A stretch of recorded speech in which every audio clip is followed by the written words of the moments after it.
Hey, what's up all knife people and outdoorsmen out there? So I never thought I'd do a review on something like this, but I'm just so ecstatic to have it that I figured, and also, by the way, I don't really see too many videos on YouTube about this knife, so I figured maybe I'll just help out. Anyway, this is the EX-F01 made by the company Hogue.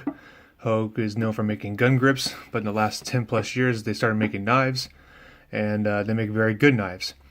Anyway, I've had my eye on this particular knife for years, but have just held on to it. Well, couldn't really purchase it for a while just because it's so expensive.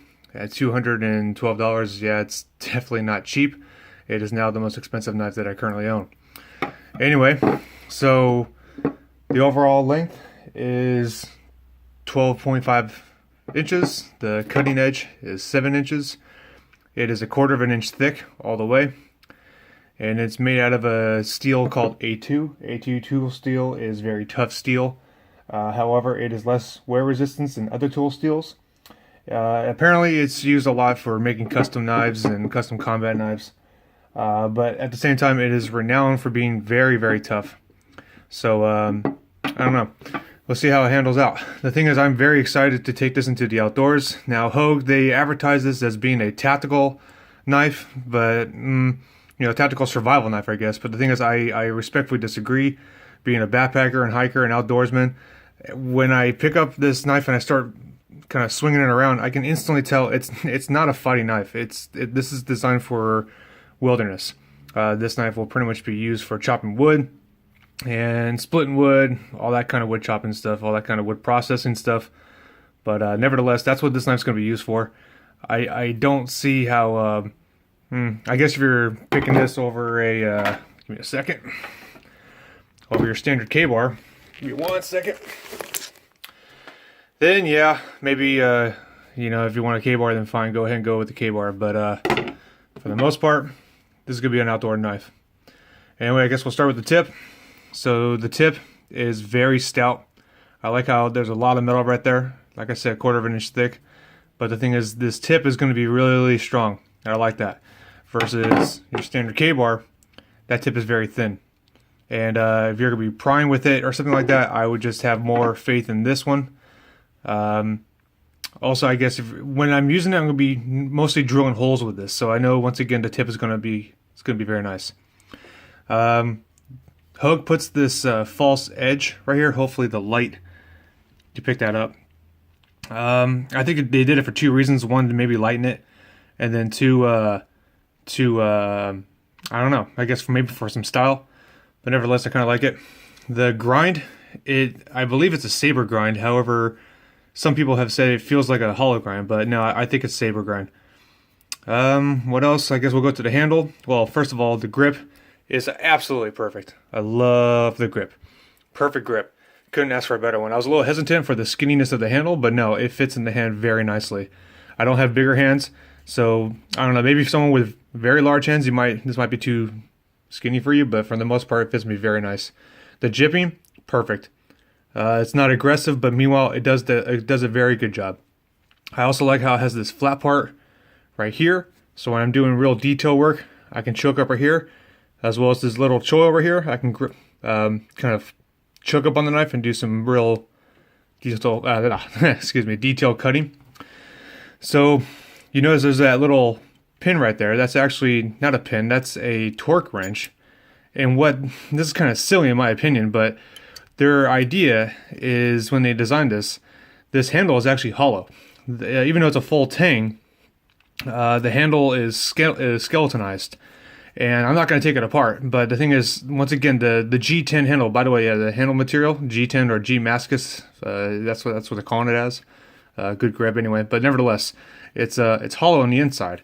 And there's like 2 pockets, and their idea is that you can store like fishing line and weights and hooks and stuff like that. I mean, frankly, I don't know what they were thinking doing that, but I have no plans whatsoever to take my grip apart and store little survival items in there. It's something that's never really appealed to me. They also have 4 holes right here in the handle. The whole point is that, once again, you can take the handles off, lash it to a stick, and make it into a spear. However, that would be one heck of a heavy spear tip right there, and unless you have experience doing that, you'll find real quick how difficult it is to actually lash a knife to a spear. Maybe some of you are good at it. Me, I've never done it, and I have no plans on doing it. But I do like how they have that option there. I'm definitely going to put a lanyard here when I start doing heavy cutting, that way it doesn't fly on my hands, but I like how they give me that option. What else? Oh yeah, and then they call this a skull crusher. Now, frankly, I have no intention or need to ever hit someone in the head with this thing. But when I first got it, I was a little bit concerned at first. However, I really like this now.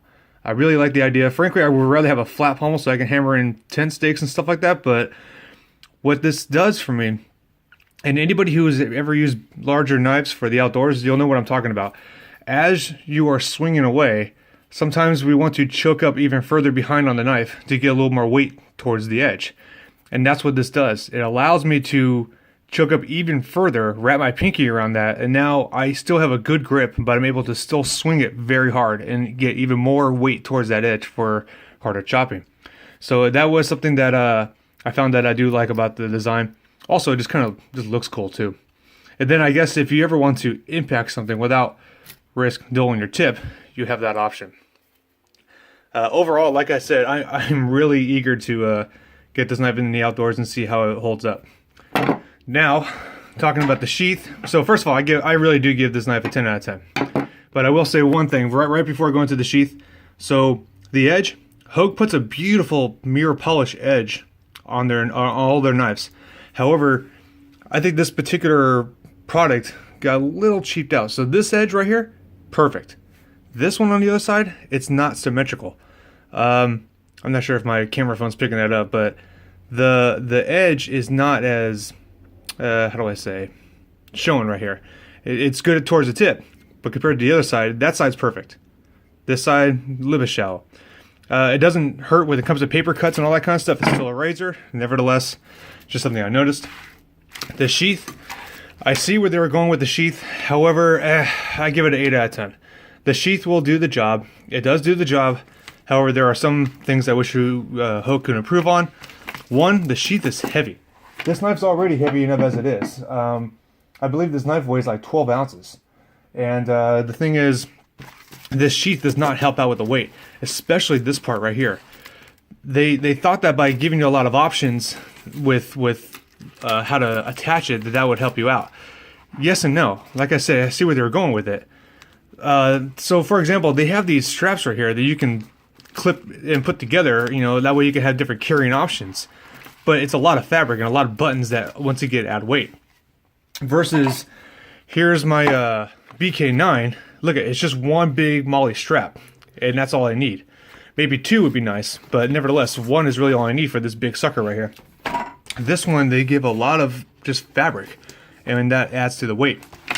There is a plastic insert in here, and that's what keeps the knife held. And yes, when for those who are wondering, when I did insert it and held it upside down, it does not fall out. The plastic insert does a good job of gripping it. However, there are pictures, and you'll see this grommet right here. This grommet, give me a second. The plastic insert is held together by this screw right here. It's an Allen wrench on this side and a flathead on this side. And I first took this off, and the sheath comes right out. When you pull the knife out, it's going to come with it. So you have to keep this thing secure, otherwise the plastic insert will come right out. And I thought that was just kind of silly, but at the same time, I need to make sure that this screw is held on very tightly in the wilderness when I take this backpacking, or else my sheath is going to come out with it. I do like how it has two secure. However, I really only need one. I may take one of these off. By the way, yeah, you can take these off with a Velcro. And one thing that was kind of interesting that I like, the button right here that would normally be hitting the knife, they covered it with fabric. So there's no metal on that button that's going to be scraping up against your handle here. And that's just one thing I do like about this. Overall, like I said, I wish that there was just two MOLLE going all the way down. That would have been perfect. But instead they tried too much to give me a lot of attachment options that in the end, like I said, it just adds weight, and actually it doesn't really help out with attaching options. And like I said, this knife is just so big, it's so freaking heavy that there really is only a few ways I would ever carry it. One is on my belt, just like how they have it right here. Or two, when I'm backpacking, I would have this upside down, and I would just use paracord to lash into my to one of my straps that's on my chest. And that's really about it. When I'm at camp, I'll have it on my waist. When I'm hiking, I'll have it on my pack. But that's about it. What I really wish that they would have done is, give me a second, is copy what Cold Steel does. This is my SRK that has been through me in so many different Audis. I absolutely love this knife. I mean, just look at it. Look how many times I've used it. Still love it. Love it. Anyway, I wish that they would have copied their sheath. I'm sure there's some kind of patent on their sheath, but this Kydex and the option of how they of how you can mount this thing, because look at it, I still keep the paracord on the sheath because I can just lash it to anything. I really wish they would have copied this type of sheath for this type of knife. That would have been a perfect 10 out of 10. But anyway, nevertheless, I still absolutely love this knife. I cannot wait to start chopping things with it. I'm sure every piece of wood within a mile radius gets scary when I pull this sucker out. Nevertheless, just wanted to share those points with you guys, and to all the knife people and outdoorsmen, take care.